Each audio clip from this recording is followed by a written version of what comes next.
శ్రీ పార్వతీపుత్ర లోకత్రయ స్తోత్ర సత్పుణ్య చారిత్ర భద్రే భవాభక్త మహాకాయ కాత్యాయనీనాథ సంజాత స్వామి శివా సిద్ధి విఘ్నేశ నీ పాద పద్మంబులన్ నీదు కంఠంబు నీ బొజ్జ నీ మోము నీ మౌళి బాలేందు కండంబు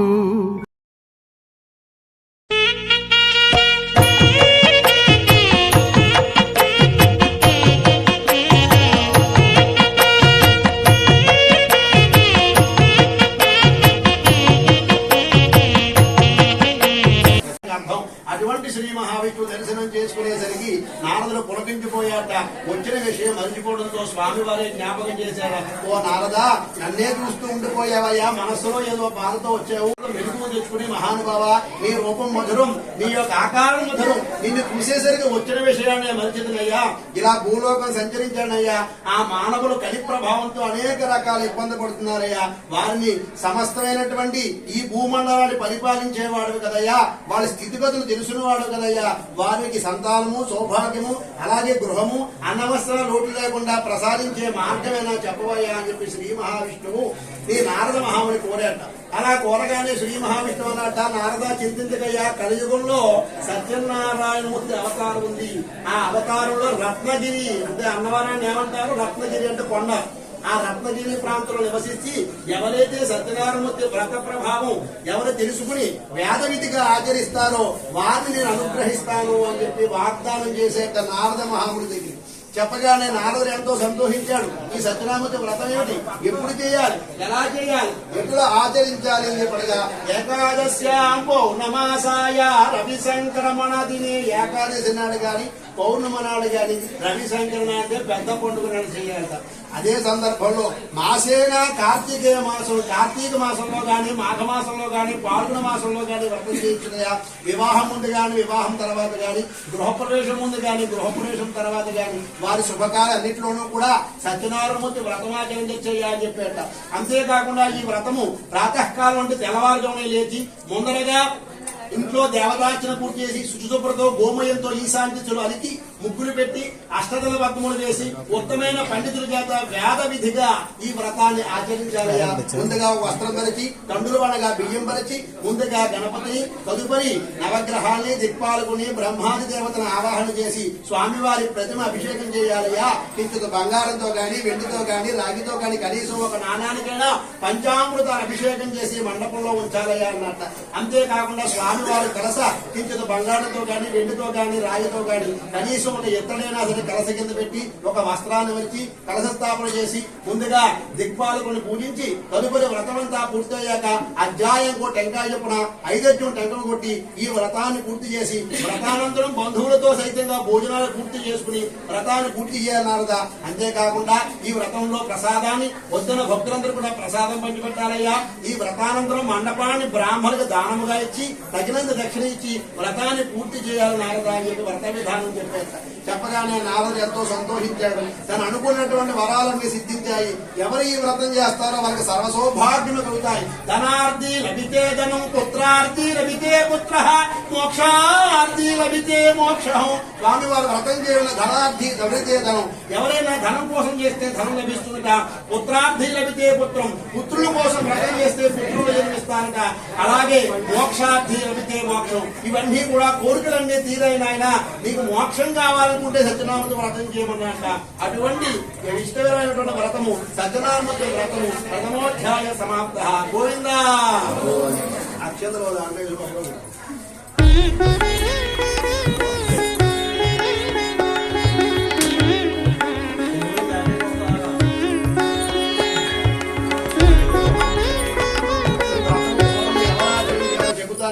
నారద మహామునికి శ్రీ మహావిష్ణు చెప్తాడ. పూర్వకాల కాశీపట్నంలో బ్రాహ్మణోత్తమ కలట. ఆ బ్రాహ్మణుడు మిక్కిలి పేదవాడి ఇంటింటికి వెళ్లి భిక్షమెత్తి ఆ వచ్చిన భిక్ష ద్రవ్యంతో కుటుంబాన్ని పోషిస్తూ ఉండేవాడు. అయితే ఆ బ్రాహ్మణుడు పేరేంటి, ఆ బ్రాహ్మణోత్తముడు అలా ఇంటింటికి వెళ్లి భిక్షమెత్తి తన యొక్క సంపద సరిపోగా ఆ అనేక బాధలు అనుభవిస్తూ ఉన్నట్ట.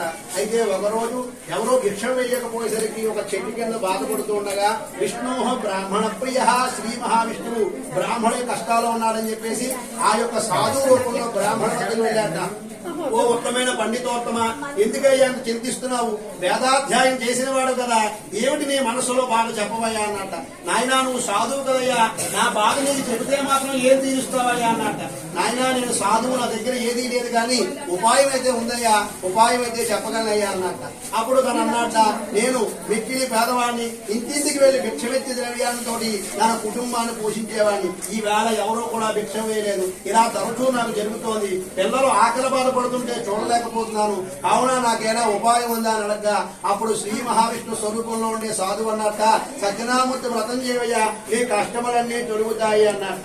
అప్పుడు ఆ యొక్క మహానుభావుడు ఎప్పుడైతే చెప్పారో, వ్రతం అంటే మూడు ధనం కదయ్యా, తినడానికే తిండి లేని వాడిని నేను ఎక్కడ ఈ వ్రతం చేసే సామర్థ్యం నా దగ్గర లేదన్నట్ట. అన్నిటికీ ధనమే మూలం కాదు నాయన, సంకల్ప ఫలం కూడా ఉన్నట్లయితే ఈ వ్రతం నువ్వు చేయొచ్చు అన్నట్ట. అప్పుడు ఆ చెప్పినటువంటి శ్రీ మహావిష్ణువు అదృశ్యమవగా ఈ బ్రాహ్మణుడు 4 పక్కల సాధువు కనపడలేదుగా.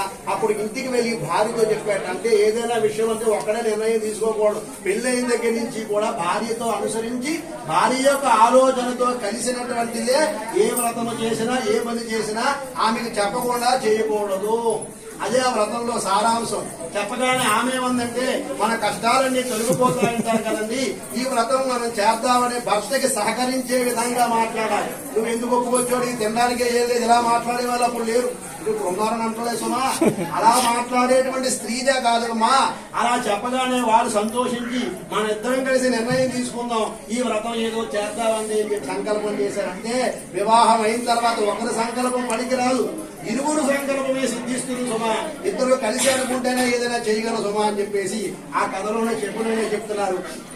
అలా చెప్పగానే సత్యనారాయణమూర్తి వ్రతం వాళ్ళు అనుకున్నట్ట, రేపు ఉదయాన్నే భిక్షానికి వెళ్తాను, ఆ భిక్ష ద్రవ్యం ఎంతైతే వస్తుందో దాంతో నేను వ్రతం చేస్తాను సంకల్పించుకున్న వాడే యథావిధిగా భిక్షాదులు బయలుదేరి ఆ స్వామిని స్మరణ చేస్తూ సత్యదేవ అని భిక్షాదులు అడుగుతున్నాయా. యవన వాళ్ళు కూడా ధనము భిక్షము ఇచ్చేత ఎంతో సంతోషంగా వ్రత సామాగ్రి తీసుకుని అదే యొక్క గ్రామంలో ఉండేటువంటి తను వ్రతాన్ని తన గృహంలో ఆచరించడానికి ప్రారంభించారట. ఈ వ్రతం ఎలా చేయాలో చెప్పలేదే సాధువు అనుకున్న శ్రీ మహావిష్ణువే బ్రాహ్మణ రూపంలో వచ్చి, ఓ సాధువ బ్రాహ్మణోత్తమ, నీ ఇంట్లో ఏదో వ్రతం ఉందండి కదా, ఆ వ్రతం నేను చేయిస్తానని చెప్పేసి ఆ బ్రాహ్మణింట్లోనే వ్రతమాచరించేట స్వామివారు. వ్రతం అంతా పూర్తయ్యాక వ్రతానుగ్రహం చేత అతనికి సిరి సంపద లోటు లేకుండా, అన్నవస్త్రాల లోటు లేకుండా ప్రసాదించడంతో ప్రతి నెల మానకుండా బ్రాహ్మణోత్తముడు సత్యనారాయణమూర్తి వ్రతం చేసుకున్నట్టు దంపతిగా. అలా వ్రతం చేస్తున్న ఒక రోజు నాడు కట్లమ్మే వాడు ప్రయాణం చేసి అతనికి విపరీతంగా దాహం కలిగి ఆ గృహము దగ్గర నుంచి దాహం అన్నట్ట. అక్కడ ఉన్న భక్తులందరూ సత్యనారాయణమూర్తి వ్రత కథలో ఉండి ఇతని మాట ఎవరికి వినపడలేదు. ఇలా వినబడిపోయి కొద్దిసేపటికి ఇతను ఈ దాహం అనే మాట మర్చిపోయి సత్యదేవ అన్నం ప్రారంభించాడు. అప్పుడు కొద్దిసేపటికి బ్రాహ్మడు వ్రత కథ పూర్తి చేసుకుని ప్రసాదం అందరికీ పంచిపెడుతూ ఇతని చేతిలో కూడా ప్రసాదం పెట్టేసరికి అతను ఇంకా సత్యదేవ అంటూనే ఉన్నట్ట. ఓ మహానుభావ, ఎంతో దాహంతో వచ్చాను, ఈ దాహం అనే మాటే మరిచితిని, ఏమి ఈ వ్రతము అన్నట్ట. నాయన ఈ సత్యనారాయణమూర్తి వ్రతము నేను కష్టంలో ఉన్నప్పుడు నేను చేశాను, ఆ కష్టములన్నీ తొలగి సుఖ సంతోషాలతో ఉన్నాను, ఆకలి బాధ లేకుండా ఉన్నాను, నువ్వు కూడా చేసినట్లయితే నీ కష్టము తొలుగుతాయితే నేను చెయ్యొచ్చయ్యా అన్నట్ట. కులమత భేదాలు లేని వ్రతము సత్యనారాయణమూర్తి వ్రతము అన్నట్ట. అందరూ కూడా భక్తులేనయ్యా స్వామి వారికి. కావున నువ్వు కూడా చేసినట్లయితే ఈ కుటుంబం అంతా వృద్ధి చెందుతుంది చెప్పగానే కట్టిన వాడు ఇంటికి వెళ్లి తరచుగా భార్యను కాకేసి ఇలా బ్రాహ్మణోత్తముడు సత్యనారాయణమూర్తి వ్రతం చేశాడని చెప్పగానే ఆమె ఎంతో సంతోషించిందిగా. మనం కూడా ఈ వ్రతం చేద్దామని, మన పిల్లల భవిష్యత్తు కూడా బాగుంటుంది కదా అనగా అప్పుడు సరైన సమయానికి ధనము లేదు, వ్రతం ఎలా చేయాలని ఆలోచిస్తుండగా కట్లమ్మేవాడు అన్నట్ట వేకూజాన్ని అడవికి వెళ్తాను, కట్లి కొట్టిన ధనముతోటి వ్రతంతో వ్రత సామాగ్రి తీసి వ్రతం చేస్తాను సంకల్పించేట. వేకూజాన్ని అడవికి వెళ్ళాడు, కట్లన్నీ కొట్టు సంతకపోయి అమ్మడానికి ప్రయత్నించాడు. సూర్యాస్తం అయిపోయింది, ఎవరూ కొనుక్కోలేదుగా. నిరాశతో బయలుదేరి వస్తున్నట్ట. బ్రాహ్మణ్ అయితే అనుగ్రహించాడు, నన్ను ఎందుకు అనుగ్రహించలేదు స్వామి అని బాధపడుతూ వస్తుండగా ఒక సావుకారు భార్య కట్ల కొరకే ఎదురు చూస్తూ ఆ కట్లన్నీ తీసుకుని ధనం ఇవ్వగానే ఎంతో సంతోషపడి వ్రత సామాగ్రి తీసుకుని ఆ యొక్క బ్రాహ్మణి కాకేసి వేకువజామునే కట్లమ్మే వాడు కూడా దంపతిగా వ్రతం చేశాట. వ్రతమంతా పూర్తయ్యాక స్వామివారు సమవర్తి కాబట్టి అతను కూడా అన్న వస్త్రాలు లోటు లేకుండా ప్రసాదించడమే కాకుండా కుటుంబం అంతా వృద్ధి చెందింట. అది స్కాంద పురాణి సత్యనారాయణ స్వామి దేవత 2వ అధ్యాయం సమాప్త. గోవింద. అక్షత్రం దాంట్లో వేసి ఒకటి పట్టండమ్మా. మంచినీళ్ళు తృతీయోధ్యాయం ప్రారంభ. అధ్యాయం ప్రారంభ.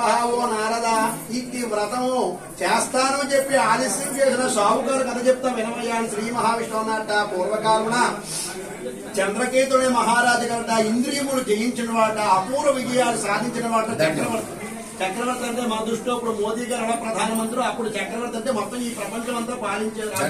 అలా ఉండే మహారాజులు ఉండేటువంటి సందర్భంలో సత్యనారాయణ స్వామి యొక్క వ్రత దీక్షతోటి ఆ స్వామి యొక్క ప్రభావం ఎలా జరిగిందంటే, ఆ యొక్క చంద్రకేతు మహారాజు సంతానం కోసం యజ్ఞాలు యాగాలు చేసేవాట. ప్రతిరోజు తన భార్య సరోజితో కలిసి దేవాలయానికి వెళ్లి దేవాలయంలో ఉండేటువంటి సాధువులందరికీ దాన ధర్మాలు ఆచరించి అలా విధంగా మళ్ళీ రాజ్యాన్ని చేరుకున్నట్ట. అంటే భర్తతో కూడా దేవాలయానికే వెళ్ళాలి సుమా. ఒక్కరే వెళ్తారు, ఒక్కరే పూజ చేస్తారు, పనికిరాదు. అన్ని ధర్మాలు ఉన్నాయి.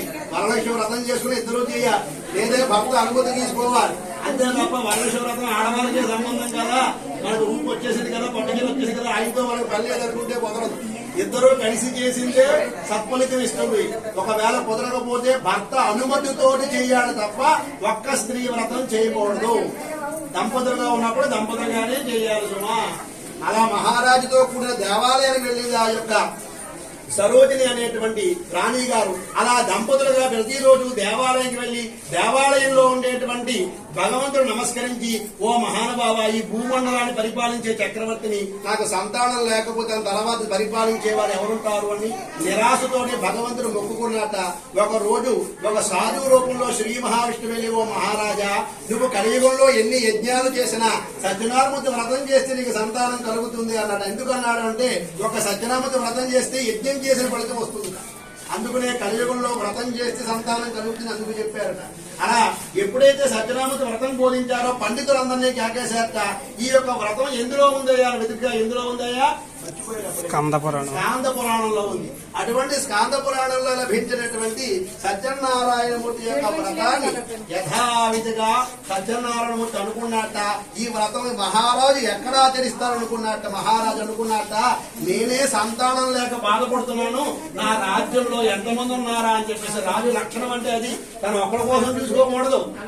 భూమండలం అంతా కూడా ఎలా ఉన్నారో ఏమిటో, సంతానం లేని వారు ఇంకా ఎంతమంది ఉన్నారా అని చేసి బాధపడుతూ ఒక నదీ తీరంలో చేశాట. ఎందుకు అంటే, అందరూ నదీ తీరంలో అయితే చాలా మంది వస్తారు, నా వ్రతం చూస్తే కూడా ఫలితం ఉంటుంది కదా.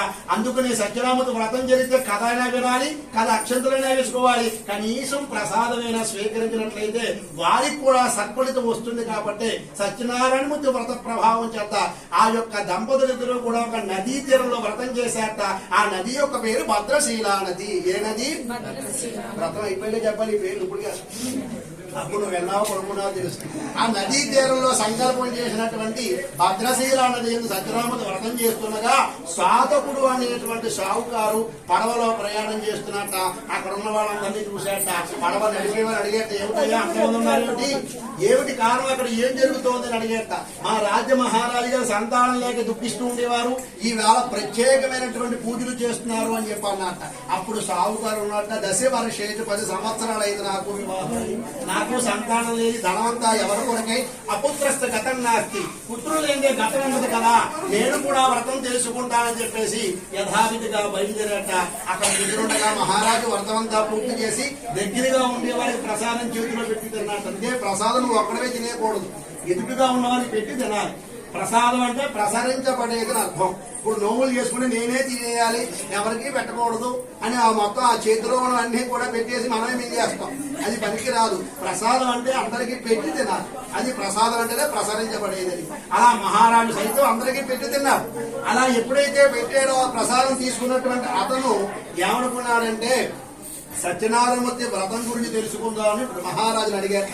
ఆ సావుకారు అడిగేసరికి మహారాజు అన్నాక, సంతానం కోసం ఈ వ్రతం చేశానయ్యా, ఈ వ్రతం ఈ విధంగా ఆచరించాలని చెప్పగానే సావుకారు తెలుసుకుని, తీరామని ఎంత డబ్బు ఖర్చు పెట్టాక సంతానం కలగకపోతే నేను సంతానం కలిగితే వ్రతం చేస్తాను. అక్కడ విగ్రహాన్ని నమస్కరించగా స్వామివారు ముందరగానే వరాన్ని ప్రసాదించాట. సంతానం వ్రతం చేస్తానని సంకల్పించాడు కదా అని చెప్పేసి తిరిగి మళ్ళీ ఇంటికి వెళ్ళాట. దశవారి కొన్ని రోజులు గడిచిన తర్వాత భార్య లీలావతి, పేరేమిటి? లీలావతి చెప్తుంది. ఆ లీలావతి అనేటువంటి భార్య యథాప్రకారంగా తన భర్త యొక్క అనువర్తన చేస్తూ ఉండేది. అలా లీలావతి ఎప్పుడైతే అనువర్తన చేస్తూ ఉండేసరికి ఆ యొక్క తన భర్తతో కూడినటువంటి ఆమె ఎప్పుడైతే వ్రతం గురించి చెప్పాడో సంతోషించిందా, మనం కూడా వ్రతం చేద్దామండి, మనకి చక్కటి సంతానం కలుగుతుందని చెప్పేసి అలా ఆమె దశవర్ష నవమాసాలు పూర్తయిన తర్వాత దశమ మాసంలో ఆ కార్తీక పౌర్ణమని చంద్రుడు అనే తేజోవంగా కుమార్తె జన్మించింది. అలా కుమార్తె ఎప్పుడైతే జన్మించిందో ఎంతో సంతోషంగా సావుకారు ఆడబిడ్డంటే సాక్షాత్తు లక్ష్మీదేవి కదా అని చెప్పి సంతోషంగా అమ్మాయి పుట్టినంటే పండితులు కాకేసేట. పండితులందరూ వచ్చి అమ్మాయికి చక్కటి పేరు పెట్టండి అంటే బ్రాహ్మణ దగ్గరికి వెళ్ళాలి. పేరు పెట్టేటప్పుడు గూగుల్లో వెతుకుతారు. అప్పుడు ఎల్లమ్మ పొల్లమ్మ కుచ్చి ఇలాంటి పేర్లు వస్తాయి. అందుకే పండితుల దగ్గరికి ఎందుకు వెళ్ళాలి అంటే వాళ్ళు దైవాన్ని సంకల్పం చేసి వ్రతంతో పేరు పెడతారు. అందుకనే మహాలక్ష్మి ఇటువంటి పేర్లు ఎందుకు వస్తాయంటే భగవంతుడు నిర్ణయం పేర్లు అవన్నీ. మనం కావలసిన రీతిలో పేర్లు పెట్టుకోకూడదు. పండితులు కేకేసి ఎప్పుడైతే పెట్టావో చక్కటి నామకరణం పెడతారు. అలా అమ్మాయిని కార్తీక పౌర్ణమి తేజోమయంగా కలకలలాడుతుంది కాబట్టి పండితులందరూ అన్నట్ల కళావతి అనే పేరు పెట్టారు. కళావతి పేరు ఎవరికైనా ఉందా ఇక్కడ? అలాంటి పేరు మనం ఎందుకు పెట్టుకుంటాం? అవి మనం చొక్కా కదా. అలా కళావతి అనేటువంటి పేరు ఎప్పుడైతే పెట్టారో ఎంతో సంతోషించాక అమ్మాయికి పేరు పెడుతుండగా భార్య జ్ఞాపకం చేసింది. అవునో అన్నట్టు మర్చిపోయి ఉంటున్నారు మీరు అప్పుడు మొక్కుకున్నారు కదా, సత్యనామతో వ్రతం చేస్తాను, సంతానం కలిగితే వ్రతం చేస్తాను మొక్కుకున్నారు కదా, ఆ వ్రతం ఏదో ఇప్పుడు చేద్దామండి అని చెప్పి భర్త యొక్క సంకల్పాన్ని ఆమె జ్ఞాపకం చేసి మంత్రి వలే సలహా ఇవ్వాలి. ఏదో పెళ్లి చేసుకున్నామండి, ఆయన క్యారేజ్ ఇచ్చేసామండి, ఆయన డ్యూటీకి వెళ్ళిపోయాడండి, ఆయనకి వాళ్ళ సంబంధం టీవీ చూసి కార్తీక దీపాలు చూసుకుంటూ కూర్చోకూడదు. భర్త యొక్క అనువర్తన అంటే భర్త చేసేటువంటి పని ఏదైనా మర్చిపోయినట్లయితే మంత్రి వలె సలహాలు ఇస్తూ ఇది మంచి కాదండి, ఇది మంచి అండి సలహా ఇచ్చేటువంటి రీతిలో ఉండాలి. మర్చిపోయినటువంటి జ్ఞాపకం చేసింది ఆమె. జ్ఞాపకం చేయగానే సావుకారు అన్నట్ట ఇప్పుడే ఉంది మధ్యాహ్నం అయింది 1 గంట భోజనాలు అందరూ చేశారా టెన్షన్ వీడికి అందరూ అదే అసలు విషయం లోపల అదే వెతుకుతూ ఉంటుంది. సత్యనామూర్తి వ్రతం మీద నా మీద ఎన్నుకుంటుంది. అందరూ భోజనం చేశారా లేదా, అందరికీ ముట్టిందా లేదా, అందరికీ సరిగ్గా తిన్నారా లేదా, ఎవరైనా మిస్ అయ్యారా ఏమిటా అని బాధలు ఉంటాయి లోపల. అది అలా మధ్యాహ్నం అయిపోయిన సావుకారికి ఇదేమిటమ్మా ఇప్పుడు వ్రతం అంటే సాయంత్రం అవుతుంది, అమ్మాయికి ఎదుగుతుంది, ఇంకా బోలు వేడుకలు ఉన్నాయి అమ్మాయికి చేయవలసింది, అప్పుడు చేద్దాంలే అని చెప్పి వాయిదా వేశాడు. అలా నామకరణం నుంచి ఎప్పుడైతే వాయిదా వేశాడో అమ్మాయికి అనేక శుభకార్యాలు వస్తూ ఉన్నాయి. ఇతను వాయిదా వేస్తూనే ఉన్నాడు. కొంతకాలానికి వివాహం చేద్దాంలే అన్నట్టు యుక్త వయసు వచ్చాక అమ్మాయి వివాహం చేద్దాం కదా, అప్పుడు అల్లుతో కలిసి చేద్దాంలే వాయిదా వేశాడు. ఆమె భర్త మాట జవదాటనటువంటి స్త్రీ. ఇప్పుడు అందరూ జవదాడుతున్నారు అనుకోలేదు సుమా. పతివ్రత అనే పదం అందరూ వింటూనే ఉంటాం. పతివ్రత అంటే పతి అనువర్త పతివ్రత. దానికి అర్థం ఏమిటి? పతిని అనువర్తించిన వద్దంటే మానేయాలి. నువ్వు ఎందుకు చేయో అని ఇప్పట్లో అంటలేదు. భర్త ఏది చెప్తే అది వినేటువంటి స్త్రీ ఆమె. వద్దంటే మానేసింది. ఎప్పుడు చేస్తే అప్పుడే చేసుకుందాం. ఆయన వద్దంటే మనం కోపడతారు కదా ఆయన. అది ఎప్పుడంటే అప్పుడే చేద్దాం అనేటువంటి సలహాగా ఎప్పుడైతే చెప్పానో అప్పుడు మళ్ళీ వాయిదా వేసేసరికి వివాహం వయసు వచ్చింది. అమ్మాయికి ఆడబిడ్డ తొందరగా ఎదుగుతుంది, యుక్త వయసు వచ్చింది. అమ్మాయి వివాహం చేద్దాం నిశ్చయించుకున్న వారి నలుగురు వైపులా 4 వైపులా కూడా సంబంధం వెతకడం మొదలు పెట్టాట. ఎటువంటి సంబంధం కావాలట? విజ్ఞానం కలిగిన వాడు కావాలట, కీర్తి ప్రతిష్టలు కలిగిన వాడు కావాలట, డబ్బు కావాలి పోలేదు అక్కడ సావుకారు. అంటే మన సంబంధం వెతికేటప్పుడు ఏం వెతకాలంటే వాళ్ళ పూర్వీకుల కీర్తి ప్రతిష్టలు బాగున్నాయా లేదా, అబ్బాయి చక్కగా చదువుకున్నాడా లేదా, చక్కటి వస్త్రధారణ ఉందా లేదా, చక్కటి రూపం ఉందా లేదా, అలాగే చక్కగా కీర్తి ప్రతిష్టలు ఉన్నాయా లేదా, ఎటువంటి అలవాట్లు లేనివాడా, ఇవన్నీ పరిశీలించి పెళ్లి చేయాలి తప్ప 10 లక్షలు ఉన్నాయా 20 లక్షలు ఉన్నాయా ఇవి పరిశీలిస్తే డబ్బులే ఉంటాయి, ఇంకే మిగతా సంతోషాలే ఉండవు. అలా సంబంధం వెతికేటప్పుడు సావుగారు 4 దూతల్లో పంపించాక చక్కటి సంబంధం తీరా అమ్మాయి ఎక్కడికి వెళ్ళిపోతే ఇక్కడ ఎవరు ఉంటారు, ఒక్కతే కూతురు కదా, ఇళ్ళరేకం వచ్చే సంబంధం వెతికాట. ఇళ్ళరేకం అంటే తెలుసండి, అలా ఇళ్ళరేకం వచ్చేటువంటి సంబంధం చేసుకునేటువంటి వాడి యథావిధిగా అమ్మాయి వివాహం అయిపోయింది. ఇద్దరూ కూడా మర్చిపోయారు. పెదాలు జ్ఞాపకం చేసుకుని ఆమె మాత్రం ఇద్దరూ మర్చిపోవడంతో వ్రత విషయాన్ని ఇద్దరూ మర్చిపోవడంతో కొన్ని దినములు గడిచిన తర్వాత ఎప్పుడైతే వ్రతం చేయలేదో ఇంకా స్వామి వారు ఉపేక్షించలేదు, ధర్మం తప్పాడు కదా, దారుణం కఠినం చేయవ సర్వ దుఃఖ హరం భవేత్ అన్నట. ఎప్పుడైతే నువ్వు అవకాశం ఇచ్చాను అన్ని అవకాశాలు నువ్వు పాడు చేసుకున్నావు అని చెప్పేసి నిన్ను మళ్ళీ ధర్మం నిలబెట్టాలి అంటే పోయినటువంటి ఐశ్వర్యం పెరిగింది కదా, ఈ ఐశ్వర్యం అంతా తగ్గితేనే మళ్ళీ నేను జ్ఞాపకం వస్తానని చెప్పేసి ఒక రోజు ఆయన స్వామి వారు సంకల్పం చేసేట. ఈ సావుకారు అనుకున్నట్ట పెళ్లికి చాలా ఖర్చు అయిపోయింది, ఇది మళ్ళీ మనం సంపాదించాలంటే వ్యాపారం చేయాలి, ఈసారి రత్నాల మీద వ్యాపారం చేస్తామని రత్నసావనపురం అనే రాజ్యానికి బయలుదేరండి. ఏ పురం? రత్నసావనపురం అనేటువంటి రాజ్యానికి యథావిధిగా అల్లుళ్ళు తీసుకుని బయలుదేరేట. ధనం పెట్టుబడికి మూట కట్టుకుని బయలుదేరి అమ్మాయి కళావతి వెండి సామాన్లు ఇల్లు అన్ని జాగ్రత్త పెట్టమ్మా, మీ అమ్మకి ఏమీ తెలియదు అమాయకురాలు, నువ్వే జాగ్రత్తగా అన్ని చూసుకోవాలి, కుమార్తెకి అన్ని బాధ్యతలు అప్పచెప్పి బయలుదేరి వెళ్ళాట అల్లుడు తీసుకుని. అప్పుడు పడవలో ప్రయాణం, బస్సులు ట్రైన్లు ఫ్లైట్లు అప్పుడు లేవు. మరి అలా సముద్ర తీరంలో ప్రయాణం చేస్తూ ఉండగా యథావిధిగా బయలుదేరుతుండగా చీకటి వేలైంది, ఇంకా రత్నసార రాజ్యాన్ని చేరుకోలేకపోయారు. ఇంకా చీకట్లో ప్రయాణం చేసి సముద్రపు దొంగలు ఉంటారని చెప్పేసి పడవని ఒడ్డునే ఉంచి ధనం మూటలు పట్టుకుని సత్రంలో ఉండేది. అలా ఎప్పుడైతే ఉండేసరికి సేద తీసుకుంటూ గాఢమైన నిద్రలో ఉన్నారట, తల కింద ధనం మూటలు పెట్టి ఉన్నారట. ఎప్పుడైతే వ్రతం చేస్తానో చేయలేదో సావుకారు ఏ విధంగా శిక్ష భవించాడు అంటే కనుక ఒక రోజు ఆ విధంగా అదే రాజ్యాన్ని పరిపాలన రత్నగిరి ప్రాంతంలో ఉండేటువంటి రాజుగారి సంస్థానంలో ధనం మూటలన్నీ కూడా దొంగిలించి వీళ్ళ రూపంలో ఉండేసరికి భటులు తగుడుతూ వీళ్ళు పడుకుంటూ పాడేసి అదృశ్యమైపోయారు. అప్పుడు వీళ్ళ రూపంతో ఉండే వీళ్ళే దొంగలవుతారు కదా, ఆ వాళ్ళు లేపారు. ఏహే తెలియదు పడుకున్నారు, తెల్లవారు మిమ్మల్ని తెలియం, ఎక్కడున్నారో వెతుకుతాం, ఈ దొంగలించిన ధనం మా రాజుగారి నాణాలని చెప్పేసి వీళ్ళు రాజుగారి దగ్గర ప్రవేశపెట్టారట. మేము దొంగలం కాదన్నా వినకుండా రాజుగారి దగ్గర ప్రవేశపెట్టేసరికి ఇదేమిటి మన రత్నాలు వాళ్ళ దగ్గర మీకు విచారణ ఏముంది, వాళ్ళని కారాగృహంలో బంధించని శిక్ష వేశారట. తెచ్చుకున్న ధనం లాక్కున్నారట. ఇదేమిటి మనం దొంగలం కాకుండా ఇదేంటి ఇలా జరిగింది ఏమిటని ఎంతో బాధపడుతూ కారాగృహంలో కారాగృహం అంటే ఫ్యాన్లో లైట్లు ఇలాంటివి భూమి కింద ఉంటుంది, మళ్ళీ అండమాన్ జైలు అంటే కింద ఉంటుంది, పైన ఉండదు, చీకటిగా ఉంటుంది. ఒక మాట్లాడుతూ చేస్తూ ఉన్నాడో ఏదో మాట్లాడబో తెలియదు. ఇంకా అలా ఉండేటువంటి బాధలు అనుభవిస్తున్నారట. ఎప్పుడైతే భర్త అపరాధం చేస్తే సగభాగం భార్యకు వస్తుంది, డబ్బులేలా అవి కూడా వస్తాయి. భర్త యొక్క అపరాధం సగభాగం భార్యకు వస్తుంది. ఇంటి దగ్గర ఉండే సామాన్లు అదృష్టమైపోయి వండుకోవడానికి గిన్నె లేదు, తినడానికి బియ్యం లేవు. తల్లి కూతురు ఎంతో ఆహ్వానంతో బాధపడుతున్నారట, ఎన్నో ఇబ్బందులు పడుతున్నారట, ఆహారం కోసం బాధపడుతున్న తల్లి అనారోగ్యం పాలైందట. కుమార్తె కళావతి ఒక బ్రాహ్మణింట్లో పని చేసుకుని ఆ ధనముతో తల్లిని పోషిస్తోందట. ఇది స్కాంద పురాణే సత్యనారాయణ స్వామి దేవతాభ్యో నమః తృతీయోధ్యాయం సమాప్తః. గోవిందా ప్రారంభ. ఓ నారద, ఈ వ్రతములో మహిమోపేతమైనటువంటి సావుకారు మళ్ళీ ఎలా రక్షించారో చెబుతారు వీరని చెప్పేసి వాగర్థావివ సంపృక్తో వాగర్థ ప్రతిపత్తయే జగత పితరో వందే పార్వతీ పరమేశ్వరు. జగత్తుకి తల్లి తండ్రి పార్వతీ పరమేశ్వరు. అటువంటి శ్రీ మహావిష్ణు భక్తుని కన్నబిడ్డలా చూసుకుంటాడట. భక్తుడు కష్టం ఇచ్చినా కష్టం నుంచి విముక్తి చేసేవాడు కూడా ఆయనే అవుతాడట. అప్పుడు సావుగారు అంత బాధపడుతున్నాడయ్యా, తిరిగి మళ్ళీ తన యొక్క సంపద కోసం ఎలా ప్రయత్నించాలి విను అని చెప్పి నారదుడు చెప్పాట. ఏమనగా అంటే యథావిధిగా ఒక రోజు నాడు బయలుదేరి ఆ యొక్క సావుకారి కుమార్తె ఒక బ్రాహ్మణి ఇంట్లో పని చేసుకుంటారు కదా, బ్రాహ్మణి యొక్క మనసులో సత్యనారాయణ వ్రతం సంకల్పించాడు. అమ్మాయి కళావతి, ఈ వేళ మా ఇంట్లో సత్యనారాయణ వ్రతం అయ్యే వరకు ఉండి ప్రసాదం పట్టు వెళితే వెళ్ళాము అని చెప్పారు. కుమార్తె విన్న తర్వాత సాయంత్రం వరకు కూడా ఉందిట. ఆయన ఇచ్చిన ప్రసాదము ధనము పట్టు ఇంటికి ఆలస్యంగా ఉంది. ఆలస్యంగా రావడంతో అనారోగ్యంతో బాధపడిన తల్లి ఇంకా అమ్మాయి ఇంటికి రావట్లేదు బాధపడుతుండగా అమ్మాయి రాగానే అమ్మాయి ఎక్కడికి వెళ్ళాం ఏమిటి అని చెప్పి అన్నారు.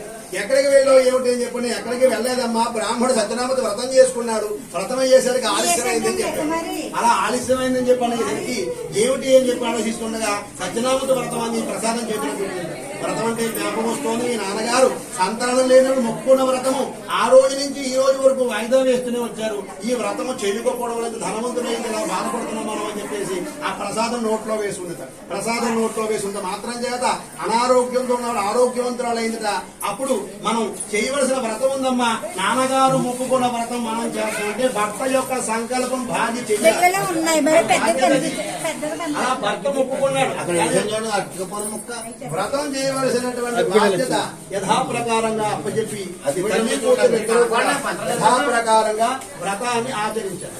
అలా వ్రతాన్ని ఆచరించగా బ్రాహ్మణి కేకేశ్వర వ్రతమంతా కూడా పూర్తయింది. వ్రతానుగ్రహం చేత యథాప్రకారంగా వాళ్ళకి ఏం కోరారంటే పోయిన పట్టు చీరలు కోరలేదు, బంగారం కోరలేదు, మా భక్తులు మాకు క్షేమంగా ఇంటికి రావాలి అంటే భర్త వస్తే అన్ని వచ్చినట్టే ఆయనగా సంపాదించింది. ఆ విధంగా తన భర్త కోసం ఎప్పుడైతే వ్రతం చేశారో వాళ్ళు ఎక్కడో ఉన్నారో ఏం బాధలు పడుతున్నారో తెలియదు, వాళ్ళు క్షేమంగా ఇంటికి చేరితే చాలు మాకు అంటే అప్పుడప్పుడు వరలక్ష్మి వ్రతాలు చేసేటప్పుడు వారి కోసం తన భర్తల కోసం వ్రతం ఆచరిస్తారట, పిల్లల కోసం చేస్తారట. ఒక్కసారి జీలకర్ర బెల్లం పెట్టిన తర్వాత స్త్రీ ఆలోచన ఎప్పుడు కూడా ఈ మామగారు కుటుంబం అనేటువంటి విషయంలో ఉంటుంది తప్ప ఇంకా పుట్టింటి వారి విషయం మర్చిపోయేలా ఉంటుంది ఆమె జీవన విధానం. తను ఎప్పుడు ఏ వ్రతం చేసినా భర్తకు బాగుండాలండి, మా పిల్లలకు బాగుండాలని జాతకాలు చూపించేటువంటి స్త్రీ తప్ప నేను బాగుండాలి అనేటువంటి భారతదేశంలో గొప్పదైన వివాహం. అటువంటి వివాహాన్ని సాంప్రదాయంగా మనం చేసుకున్నట్లయితే అవి కూడా సాంప్రదాయంగా ఉంటాయట. ఆమె మనసులో ఎప్పుడైతే భర్తలు కూడేసరికి ఆ స్వామి వారి జరిగి ఆ పుష్పం చేరుకుందిట. ఆ పుష్పం చేరుకోగానే అప్పుడు యథాప్రకారం వర్ణన సాధించాట. ఆ రాజ్యంలోకి మహారాజు స్వప్నంలో కనపడి, ఓ మహారాజా నీ స్వప్నంలో సత్యనారాయణమూర్తిని నేను అని చెప్పాడు. మహానుభావ చెప్పవయ్యా అంటే నువ్వు కారాగృహంలో బంధించిన వారి శిక్షను అనుభవించవయ్యా, సావుగాన్ని విడిచిపెట్టవయ్యా, లేదా విచారించి కూడా శిక్ష వేశావు కాబట్టి తక్షణమే విడిచిపెట్టు, వీటితో నీ రాజ్యం అంతా కూడా శత్రువులు బాగుంటుంది చెప్పగా అప్పుడు మహారాజు మేలుకుని విచారణ అంతా ప్రారంభించాక పండితులందరినీ కేకేశాక ఏమిటి ఎలా వచ్చింది సత్యనారాయణమూర్తి రావడం ఏంటి, ఏమిటి కారణం అడిగా అప్పుడు పండితులు భగవంతుడు శక్తివంతుడు అటువంటి చెయ్యాలి విడిచిపెట్టు అని చెప్పారు. చెప్పగానే వాళ్ళు యథాప్రకారంగా విడిచిపెట్టాక తిరిగి మళ్ళీ వాళ్ళ సంపదంతా కూడా ఇవ్వడమే కాకుండా సట్రుచుతోటి భోజనాలు వస్త్రాలన్నీ కూడా ఇచ్చి తిరిగి ప్రయాణం చేశారట పడవలో. అలా ప్రయాణం చేస్తుండగా ఒక మార్గంలో నదీ తీరంలో ఆగేట అయితే ఇతర సావుకారు ఎంతవరకు మన జ్ఞాపకం పెట్టుకున్నాడా అని చెప్పేసి పరీక్ష కోసం స్వామివారు మరలా అక్కడికి ఒక బ్రాహ్మణ రూపంలో వెళ్ళారు.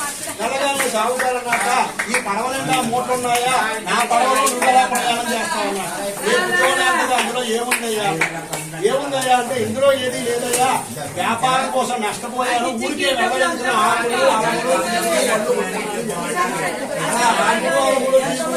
ఎప్పుడైతే అన్నారో వీళ్ళ మనసులో ఏదైతే అనుకుంటారో అవే ఉండేసరికి ఈ ధనవంతా కూడా మాయమైపోయింది.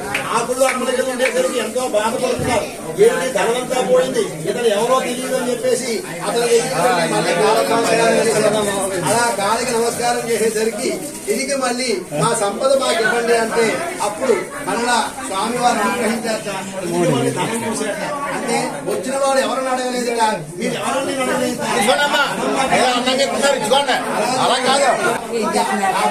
ప్రయాణం చేస్తూ ఇంటికి చేరుకున్నారు. ఆ రోజు నాడు యథావిధిగా మళ్ళీ తల్లి పూజలు సత్యనామతో వ్రతం చేసుకుండగా వ్రతం మళ్ళీ కబురు రాగానే తన భర్త వచ్చిన విషయం తెలుసుకోగా అమ్మాయి కళావతి ఆయన వచ్చాక నాన్నగారు ఎలా ఉన్నారు, వేళకి తిన్నారో లేదో, ఎంతో దూరం ప్రయాణం చేసుకున్నారు అని చెప్పేసి ఆయనకి తొందరగానే వెళతాను, నువ్వు వ్రతమంతా పూర్తి చేసుకుని ప్రసాదం పట్టుకుని రామ్మా అని చెప్పాను. అలా చెప్పేసరికి యథాప్రకారంగా సత్యనారాయణ యొక్క ప్రసాదం చేత యథాప్రకారంగా అక్కడికి వెళ్ళి సత్యనారాయణమూర్తి యొక్క వ్రతానుగ్రహం చేత తిరిగి మళ్ళీ అక్కడ చేరుకునేసరికి నదీ తన యొక్క భర్త అనేటువంటి విషయంలో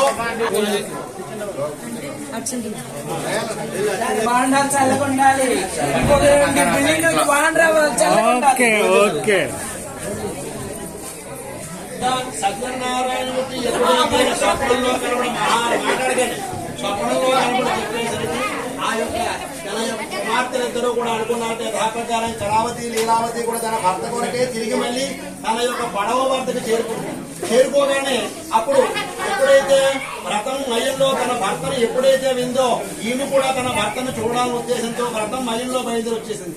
అలా రావడంతో ఎంతో ధనం మూటలతో ఉండే పడవ తన భర్త దింపుతున్నట్ట ఏ వానా వరద లేకుండా ఆ పడవ సైతంగా మునిగిపోయాడు. అలా మునిగిపోవడంతో భర్తలేని జీవితం వ్యర్థమని చెప్పేసి తాను కూడా నదిలో దూకపోతుందా. అప్పుడు సాగుగారు అడ్డుకున్నట్ట, ప్రాణత్యాయ మహాపాపమ్మ మనంతరం మన ప్రాణాలు తీసుకోకూడదని చెప్పేసి అప్పుడు సాగు గారికి భగవంతుడు జ్ఞాపకం వచ్చాట. మహానుభావ మేము మమ్మల్ని రక్షించాలయ్యా శ్రీ మహావిష్ణువును కోరుకోగా ఆ మొక్కుకోగా ఎప్పుడైతే ఆకాశంలో రచనావసం దర్శనమిచ్చాట, ఓ వయసుడా సంతానం కలిగితే వ్రతం చేస్తానో చేయలేదు, వివాహం నాడు ఇద్దరూ కూడా మరిచింది. వ్రతం అయితే చేశారు కానీ వ్రతం యొక్క నియమాన్ని తిరస్కరించారని చెప్పగా అప్పుడు యథాప్రకారంగా సావుకారు కుమార్తె ఇంటికి వెళ్లి వ్రతంకు పూర్తి చేసి పదాక్షలు నదిలో జల్లగానే తన భర్త పడవ సైతంగా పైకొచ్చాట.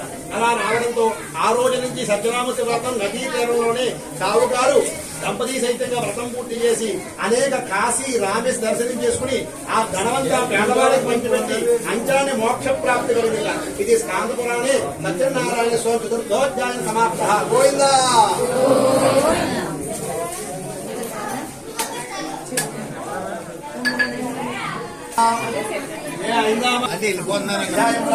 ఓ నారద, ఈ వ్రతంలో ప్రసాదం కూడా శక్తివంతమైన ప్రసాదం యొక్క మహిమ చెప్తాను వినమై శ్రీ మహావిష్ణు 5వ అధ్యాయం చెప్తున్నాడు. ఏమనగా పూర్వకాలన వల్ఖాముకుడనే మహారాజు గారి పేరేమిటి? మహారాజు ఇంద్రియములు జయించిన వాడు. ఇంద్రియులు జయించడం అంటే చాలా గొప్ప విషయం. తన యొక్క సమస్తము జయించిన వాడు, అంతేకాకుండా చక్కటి సంతానం కలిగిన వాడు, ఆ యొక్క భార్యాభర్తలు ఇద్దరు కూడా అనేక దాన ధర్మలు ఆచరించేవాడు, భక్తులు తన యొక్క ప్రజల కష్టం వస్తే ముందరుండే మహారాజు. అటువంటి మహారాజు దైవ చెందిన భగవంతుని నమ్మేవాడు కాదు, భగవంతుని దూరంగా పెట్టేవాడు. అలా ఉన్న అతనిలో భక్తిని కలగజేసినట్టు శ్రీ మహావిష్ణువు ఎట్లా అంటే ఒక రోజునాడు చుట్టూ అరణ్యంలో నివసించే గొల్లవాళ్ళందరూ కలుసుకుని వచ్చారు. ఓ మహారాజా, మీ పరిపాలన మేము జీవించే వాళ్ళం. కొన్ని రోజులుగా జంతువులన్నీ వచ్చి మా పిల్లలు సైతంగా పట్టుకెళ్ళిపోతున్నాయి. వాటి నుంచి మేము అడవిలోనే బతికేవాళ్ళం కాబట్టి మమ్మల్ని రక్షించాలని వేడుకున్నారు. వేడుకోగానే సెలవు మహారాజు అనుకున్నారు, నేను రాజ్యంలో పరిపాలన చేసేందుకు ప్రజలకు కష్టం ఉండకూడదని చెప్పేసి యథాప్రకారంగా బయలుదేరి మహారాజు నేను వేటకు వస్తాను వాగ్దానం చేశాడు. ప్రతి దినము వేటకు వెళ్లి తన యొక్క జంతువులన్నీ కూడా సంహరించి తిరిగి మళ్ళీ రాజ్యానికి వచ్చి గొప్పగా చెప్పుకునేవాడు మహారాజు. ఒక రోజు నాడు అలసరొచ్చి ఒక చెట్టు కింద నిద్రిస్తూ ఉండగా ఆ దగ్గరలో ఈ గొల్లవారు అమ్మవారి జాతర చేస్తూ నృత్యములు, శ్రావములు, కీర్తనలు చేద్దామని ఆరంభించే సమయానికి ఈ ఒక ఇక్కడ ఉండే మహారాజుని చూశారు. మహారాజుని చూడగానే వీళ్ళందరూ కూడా కలిసి కట్టుకుని మహారాజుని వేళ మన కోసం వచ్చి ఈ రాజ్యమంతా పరిపాలన చేసిన చక్రవర్తి కాబట్టి ఆయన కూడా మన యొక్క నృత్యములు, కీర్తనలు, జాతరగా ఆహ్వానిద్దామని చెప్పేసి ఆయన దగ్గరికి వెళ్ళారు. వెళ్ళగానే మహారాజు యథాప్రకారం నిద్రించి ఉండగా ఎప్పుడు మేలుకుంటాను ఎదురు చూస్తుండగా కొద్దిసేపటికి మేలుకోగానే, ఓ మహారాజా, మీ పరిపాలన మేము చల్లగా ఉన్నాం. ఈ రోజు అమ్మవారికి జాతర చేస్తున్నాం. మీరు వచ్చి ఆనందంగా మాతో పాటుగా ఈ యొక్క ఆనందాలన్నీ మీరు కూడా పంచుకోవాలి. నృత్యములు, శ్రావములు, కీర్తనలు చెప్పి అన్నారు. అంటే పూజ చేస్తే రాడు, మళ్ళీ భగవంతుని నమ్మినోడు పూజ చేస్తే అక్షరాస్తాడా పూజ చేసుకుంటాడు లేదు కదా. అలా ఎప్పుడైతే అనుకునేసరికి యథాప్రకారంగా మహారాజు నృత్యములు, శ్రావములు, కీర్తనలు అనగానే వెళ్ళాక వాడు మహారాజు ఎన్నో పాటలు పాడి సంతోషపరిచాడు. మెల్ల ఉండే హారం ఇచ్చేసాడు. మరి మహారాజు కాబట్టి మెల్ల ఉండి ఇచ్చాడు. ఏమంటే ఇస్తామండి. అలా ఇచ్చేసరికి ఆ హారం చూసేసరికి వీళ్ళు ఏమిటిది, ఏం చేయాలో తిరిగి అడవిలో ఉండేవారికి హారంతో పని ఏమిటి, మనకిస్తే అప్పుడు వాళ్ళు అనుకున్నాక మనం ఏదో ఇవ్వాలి కదా, ఏమిద్దామని చెప్పి ఆలోచిస్తూ ఉండగా సత్యనారాయణ వ్రతం చేశాం కదా మనం, ఆ ప్రసాదం చాలా శక్తివంతమైంది కదా, మనం మహారాజు ఇద్దామని చెప్పేసి అందరూ ఆలోచించి ప్రసాదం ఇచ్చారు. గొల్లల యొక్క ప్రసాదం మనం తినడం ఏంటని చేసి మీరు గొల్లలు వీరిచ్చిన ప్రసాదం ఏంటంటే తిరస్కరించి బయలుదేరారు. తను ఇచ్చిన హారం వాళ్ళు తీసుకున్నారు, కానీ వాళ్ళు ఇచ్చిన ప్రసాదం వద్దన్నాడు. అక్కడ ధర్మం తప్పాడు. ధర్మం తప్పితే ఎప్పుడైతే ధర్మానికి అతీతంగా ఉన్నారో, ధర్మానికి ఎప్పుడైతే అన్యాయం జరిగిందో అప్పుడు శ్రీ మహావిష్ణువు వస్తాట. అప్పుడు ఏ విధంగా ప్రసాదం వద్దన్నాడో తన రాజ్యం అంతా శత్రువులు పాలైపోయిందట. కబురు వచ్చింది, మహారాజా రాజ్యం మనకి ఇంకా లేదు, యుద్ధం చేస్తే రాజ్యం వస్తుంది మనకి, కానీ శత్రువులు అందరూ రాజ్యాన్ని దోచుకున్నారు. నాకు శత్రువులు లేరు కదయ్యా, ఇప్పుడు రాజ్యం అంతా పోవడం ఏంటి అన్నాడు. ఇంకొకటి వచ్చి రాజుగారు పిల్లలు గారు కనపట్లేదు, పిల్లలు కనపట్లేదు అన్నమాట. అదేంటి పిల్లలు కనపడపోవడం ఏంటి, భార్య కనపడపోవడం ఏంటి అని చెప్పేసి చర్చిస్తూ ఉన్నట్ట. ఇంతలో మహామంత్రిగా వచ్చాట. మంత్రి చూశాట. మంత్రి అన్నట్ట, మహారాజా ఉదయం నుంచి మీరు ఎక్కడికి వెళ్ళారు మహారాజా, ఏం జరుగుతుందో తెలియట్లేదు అన్నట్ట. అదేమిటయ్యా, నేను రాజ్యం నుంచి అడిగే వచ్చాను కదా, రాజ్యమంతా పోవడం ఏమిటి చెప్పనగా అసలు ఉదయం నుంచి మీరు ఏం చేశారని చెప్పి అడిగారు. ఇలా మంత్రి ఎప్పుడైతే అడిగాడో, నేను ఉదయాన్నే అలసిరొచ్చి ఒక చెట్టుకి నిద్రిస్తుండగా ఈ గొల్ల వాళ్ళందరూ కలిసి కట్టుకొచ్చారు, వ్రత ప్రసాదం చేతిలో పెట్టారు, అది గొల్లల యొక్క ప్రసాదం మనం తిన్న వాళ్ళు వద్దన్నాను అని చెప్పారు. అలా చెప్పగానే మహారాజా మాకు ఇచ్చిన హారాన్ని వాళ్ళు పుచ్చుకున్నారే, గొల్లలేమిటి మహారాజా, అందరూ వద్దాం కదా మహారాజుకి, నువ్వు ఎందుకు ఏ విధంగా అనుకున్నావు, అందరూ కూడా సమానమే కదా, రాజుకి అందరూ సమానమే కదా.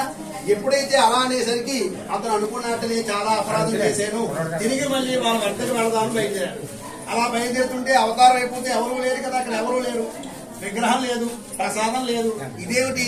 కొద్ది క్షణాల క్రితం ఇక్కడ చూసేనే అమ్మవారు ఉండాలి, ఇక్కడ గొల్లవారు ఉండాలి అంటే అవతారం అయిపోతే అందరూ అయిపోయినట్టే కదా. అదంతా కూడా ఒక భక్తుడుగా చేసుకోవడానికి అన్ని అవతారం ఎత్తాట. మృగాడు ఆయనే, అతను చంపిన మృగాలు కూడా ఆయనే అయ్యాట, గొల్లవాళ్ళు ఆయనే అయ్యాట, మంత్రి ఆయనే అయ్యాట, భటులు చెప్పిన కబురు చెప్పిన భటులు కూడా ఆయనే అవతారంట. అతను ఒక భక్తుడిగా చేసుకోవడానికి అంత శ్రమ పడ్డాట శ్రీ మహావిష్ణువు. మనందరం లేమో శ్రీ సత్యనారాయణ స్వామి తాగితే ఉషు అనుకుంటే సత్యనారాయణమూర్తి తప్పుకుంటే ఒకడెవరో తక్కువ వచ్చాడు, అతను నేను భక్తుడిగా చేసుకోవాలంత ప్రయత్నం చేసేట ఒక భక్తుడిగా చేసుకోవడానికి. అలా ఎప్పుడైతే ప్రయత్నించాడో ఆ భగవంతుడు సైతంగా ప్రయత్నిస్తే లోటేముంది, అతను కూడా మారిపోయేలాగా ఆ యొక్క లీలామైనటువంటి శ్రీ మహావిష్ణువు ప్రణాళిక వేసేట. ఒక రోజు విగ్రహం వెతుకుతూ ఉండ ఒక విగ్రహ రూపం ధరించడం ప్రసాదం పెట్టాడు, తింటాడా తిండా అని చెప్పేసి ఆ పరీక్షించేసరికి ఓ మహామంత్రి, నేను అప్పుడు వడ్డిన ప్రసాదం ఇదేనయ్యా, ఇది తింటాను, నా రాజ్యం నా పిల్లలు వచ్చినట్లయితే ఈ వేళ మొదలకు నీ సత్యనారాయణమూర్తి వ్రతాన్ని మానకుండా నేను ఆచరిస్తాను అని సంకల్పం చేశాడు. ఆ ప్రసాదం నోట్లో వేసుకోగానే గొల్లవాళ్ళు కనబడ్డారు. మహారాజా, రాజుకు అందరూ సమానమే కదా మహారాజా, మీరు ఇచ్చిన హారాన్ని మేము పుచ్చుకున్నాం, మరి మీరు ఎందుకయ్యా నా ప్రసాదం పుచ్చుకోలేదు అని అడిగేసరికి నన్ను మన్నించండి అనగా సత్యనామూర్తి వ్రతం చేయి మహారాజా అని రాజు చేత వ్రతం చేయించారు. భార్య బిడ్డలు కనబడ్డారట. రాజ్యం తిరిగి వచ్చింది మహారాజా అన్నట. అలా వ్రతమంతా పూర్తి అయ్యేసరికి యథాప్రకారంగా తన అనుకూలవన్నీ సాధించగా తిరిగి మళ్ళీ రాజ్యానికి వెళ్లి సత్యనామూర్తి వ్రతం దెబ్బతీసేందుకు వ్రతం చేసుకుని తాను చేసుకోవడమే కాకుండా వ్రతం చేయలేని పరిస్థితిలో ఉన్న వాళ్ళకి వ్రత సామాగ్రి ఇస్తే కూడా వ్రత ఫలితమే. మన దగ్గర ఉంది, వాళ్ళ దగ్గర లేదు, వాళ్ళకు కూడా పూజా సామాగ్రి కొనిస్తే సత్యనామూర్తి వ్రత ఫలితం మనకు కూడా వస్తుందా. అలా అటువంటి సత్యనామూర్తి వ్రతమయ్యా ఒక్క స్త్రీ అయినా వ్రతం చేయొచ్చుదా. దీనికి ముందే ఒక్క స్త్రీని వ్రతం చేయగల దంపతులుగా చేయొచ్చు, అన్నదమ్ములుగా చేయొచ్చు, అప్పచెల్లుగా చేయొచ్చు. ఒక్క స్త్రీ ఉన్నా చేయగల వ్రతం ఏనా ఉన్నట్లయితే సత్యనారాయణమూర్తి వ్రతము అని చెప్పాట. అలా నారద మహామునికి ఐదొచ్చిన కథంతా చెప్పిన తర్వాత నారదుడు చేసేట ఈ వ్రతం గంగని కిందగా చేయించడానికి భగీరథుడు చేసేట. అటువంటి త్రాపర ద్వాపర యుగంలో చేసిన సత్యనారాయణమూర్తి వ్రతం కలియుగంలో ప్రభావితం అని చెప్పేసి నారదుడికి చెప్పగా శ్రీ మహావిష్ణువు రత్నగిరి అనే ప్రాంతంలో సత్యేశ్వరుని సత్యనారాయణుని సత్యదేవునితో గొడవపడుతూ ఈ వేళ నూతన గృహప్రవేశంలో మీరు కూడా ఈ వ్రతం చేసుకున్నారు కాబట్టి సత్యనారాయణమూర్తి అనుగ్రహం మనకి వచ్చిన భక్తులకి అందరికీ కలిగి సమానంగా సంతోషంగా శుభజీవితం ఉండాలని చెప్పేసి మనసులో కోరుకలుచుకుని సంవత్సరం దేవుడు శిరస్సు వేసుకోండి. ఇది స్కాందపురాణి సత్యనారాయణ స్వామి దేవత పంచమోధ్యాయం సమాప్త. గోవింద శిరస్సు వేసుకోండి. దేవత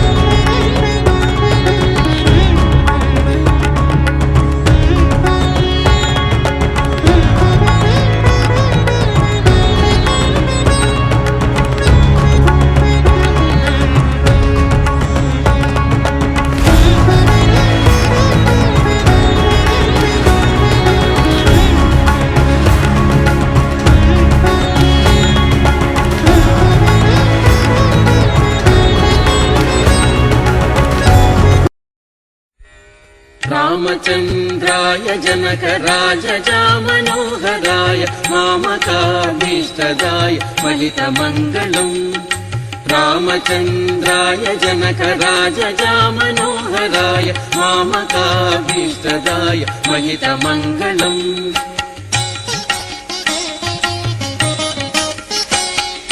कोसलेशाय मन्दहासदासपोषणाय वासवादिविनुत सद्वरदमङ्गलम्।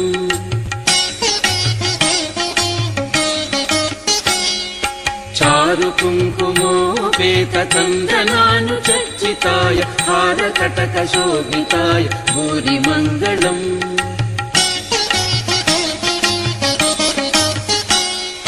ललितरत्नकुण्डलाय तुलसीवनमालिकाय जलजसदृशदेहाय चारुमङ्गलम्।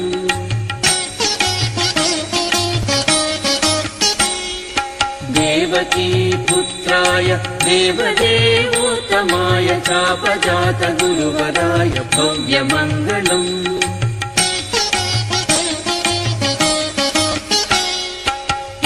पुण्डरीकाक्षाय पूर्णचन्द्राननाय अण्डजातवाहनाय अतुलमङ्गलम्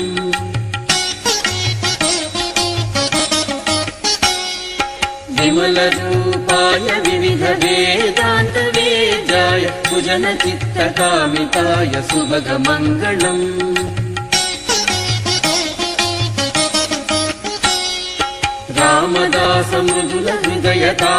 रामदासमृदुलहृदयतामरसनिवासाय स्वामि भद्रगिरिवराय सर्वमङ्गलम् स्वामि भद्रगिरिवराय सर्वमङ्गलम् स्वामि भद्रगिरिवराय सर्वमङ्गलम्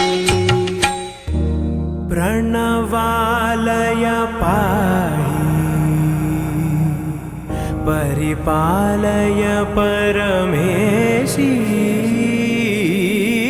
कमलालय श्रीदेवी कुरिपिंचवे करुणाम्बुरासी धीं तारा धीं धीं तारा जतुलतो प्राणमे नाट्यं चेसे गतुलतो नामशतं मूल नतुलतो नापैन नी చూపు ఆపేలా శరణంటినే జనని నాద వినోదిని భువన పాలిని వే అనాథ రక్షణ నీ విధి కాదటే మొరవిని చేరవటే